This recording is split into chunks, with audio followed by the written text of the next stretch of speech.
19-21 Galatia 5-19-21, tindakan dosa sudah jelas, percabulan, kenajisan, dan pesta pora, penyembahan berhala dan sihir, kebencian, perselisihan, kecemburuan, ledakan amarah, ambisi egois, perselisihan, faksi dan iri hati, mabuk-mabukan, pesta pora, dan sejenisnya. Anda, seperti yang saya lakukan sebelumnya, bahwa mereka yang hidup seperti ini tidak akan mewarisi kerajaan Allah.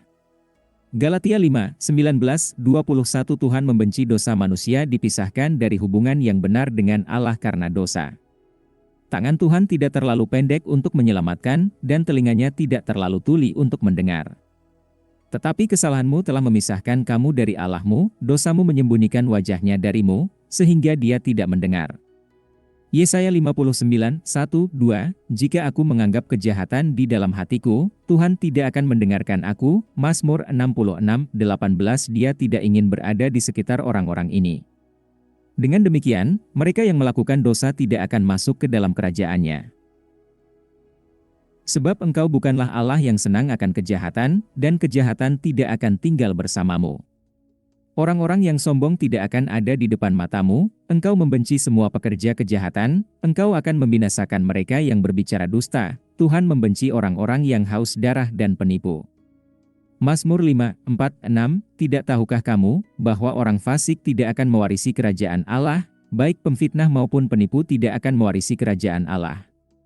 1 Korintus 6:9-10 Tuhan membenci dosa, tetapi Tuhan juga menoleransi dosa sampai batas tertentu.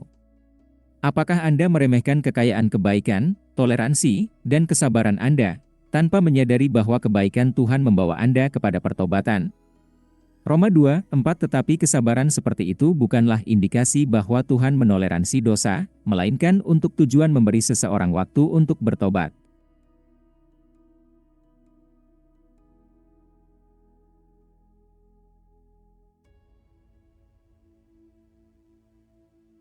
Tetapi karena kekeraskepaalaanmu dan hatimu yang tidak bertobat, kamu menimbun murka terhadap dirimu sendiri untuk hari murka Allah, ketika penghakimanmu yang adil akan dinyatakan.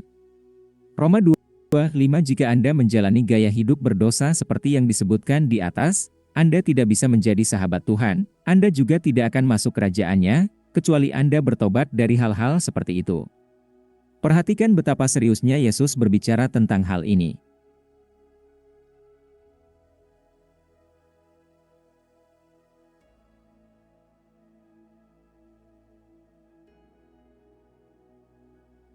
Karena dia membela ketakutan akan api neraka, jangan takut kepada mereka yang membunuh tubuh, tetapi tidak dapat membunuh jiwa.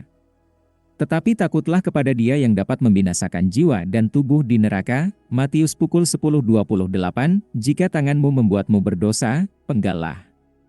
Lebih baik kamu masuk ke dalam kehidupan dengan tangan lumpuh daripada dengan kedua tangan kamu masuk neraka, di mana apinya tidak pernah padam. Markus 9:43 mengenai Yerusalem baru yang akan datang di mana Tuhan tinggal, ada tertulis bahwa, tidak akan masuk ke dalamnya sesuatu yang najis, atau siapapun yang melakukan kekejian atau penipuan. Wahyu 21:27 Jadi jika Anda berencana untuk hidup dengan Tuhan, bagaimana Anda merencanakannya? Untuk menjadi orang yang sempurna tanpa dosa? Pertanyaan diskusi jika Anda memiliki kerajaan, kategori orang mana yang tidak akan Anda izinkan masuk ke kerajaan Anda?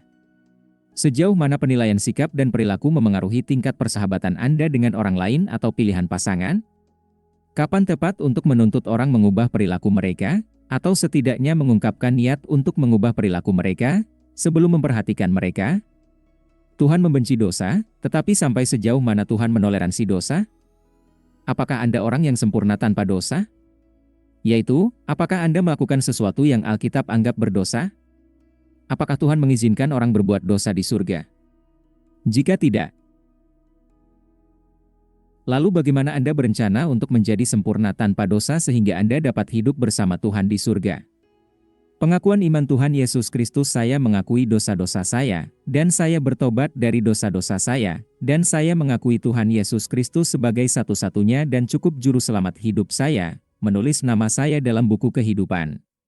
Dalam Efesus 2:8-9 ada tertulis, Karena kasih karunia kamu diselamatkan oleh iman, dan ini bukan dari dirimu sendiri, itu adalah pemberian Tuhan. Itu tidak berasal dari pekerjaan, jangan sampai ada orang yang menyombongkan diri. Efesus 2, 8, 9 Roma 10, 9, 10 yaitu, jika kamu mengaku dengan mulutmu bahwa Tuhan Yesus, dan percaya dalam hatimu, bahwa Allah telah membangkitkan dia dari antara orang mati, kamu akan diselamatkan. Karena dengan hati orang percaya kepada kebenaran, dan dengan mulut orang mengaku kepada keselamatan. Roma 10, 9, 10